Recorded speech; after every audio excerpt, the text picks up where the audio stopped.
We often have to remind people that swords aren't and weren't ever magic wands, and very often didn't kill or incapacitate an enemy with one hit or one thrust. But equally, we have to remind people that that's true of firearms as well, particularly of 19th century firearms. And so these two were often used in conjunction for a bunch of reasons that I've looked at in lots of videos in the past. But here, in this video, we're going to look at one particular account from the time of the American Civil War of when a revolver, or at least a pair of revolvers, really took quite a lot of shots to have the desired effect. And the effect wasn't really what was expected.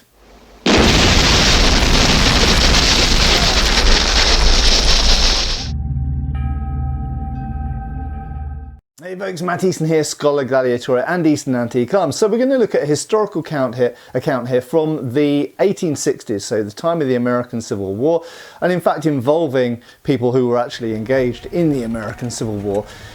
Looking at essentially a revolver duel, a pistol duel. They were referred to, before people started going, a revolver's not a pistol, well, revolvers were referred to as pistols at this time. They're a revolving pistol, a type of pistol. And these two people had at it with revolvers, just like you might see in a Wild West movie. Hey there, Mr. Swedish Champion. Are you done? Stay down now unless you're still fighting. But of course this did really happen at this time. And it's a good reminder, it's a fairly morbid and chilling reminder that weapons used either in dueling or warfare often didn't necessarily kill people when they hit them, and sometimes hit them multiple times and didn't have the effect that was either desired or expected. Now obviously usually in this channel we are looking at edged weapons like swords and bowie knives and bayonets and things like that.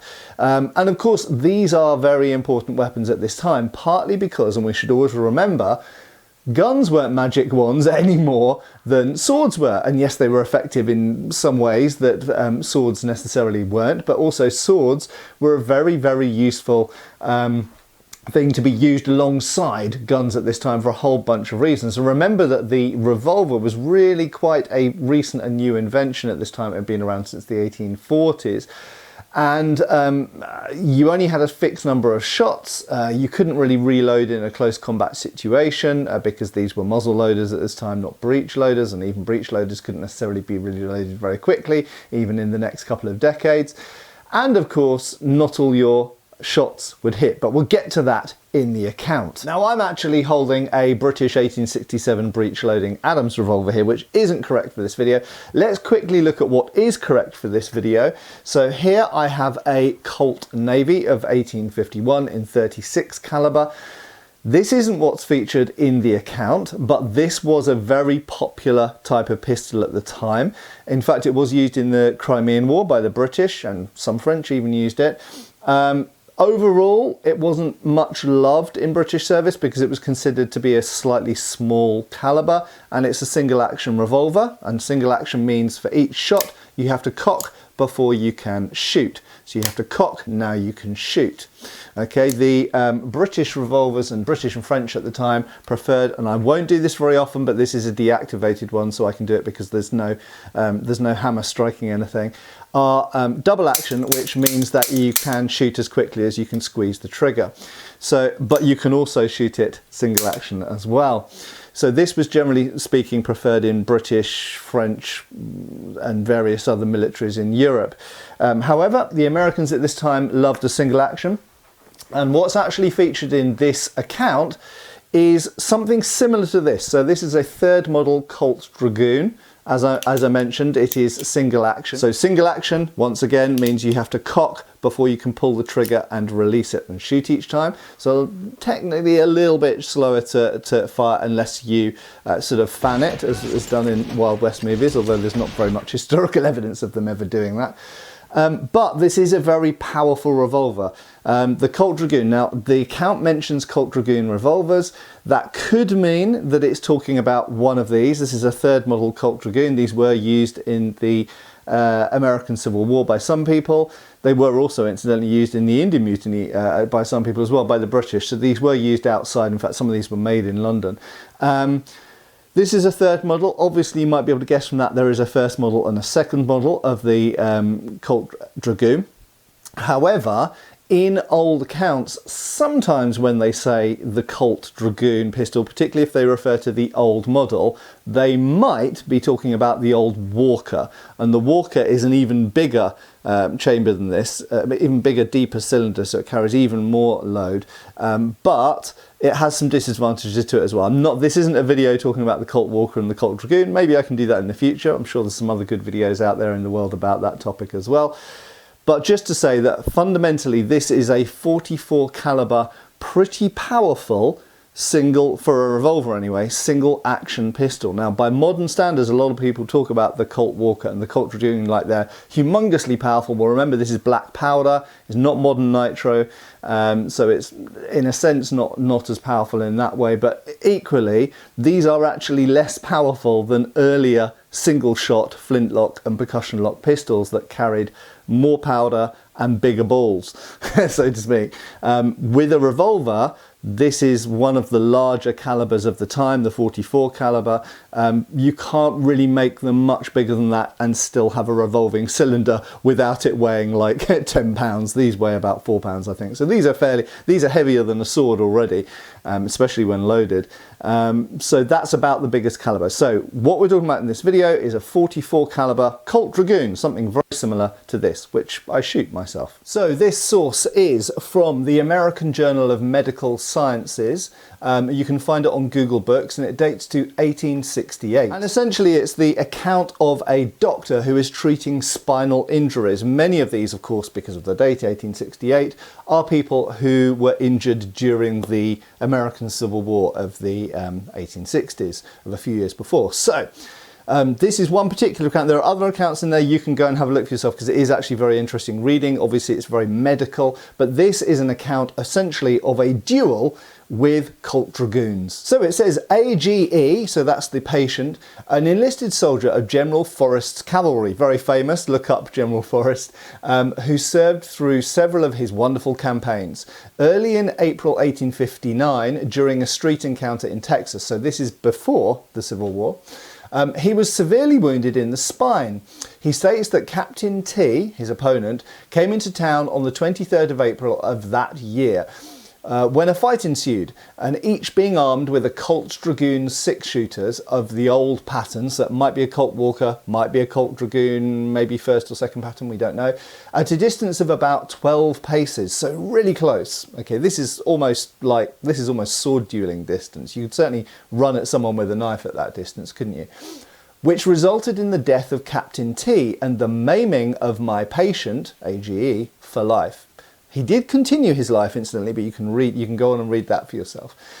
One ball struck the latter's left temple, injuring the left eye and external ear.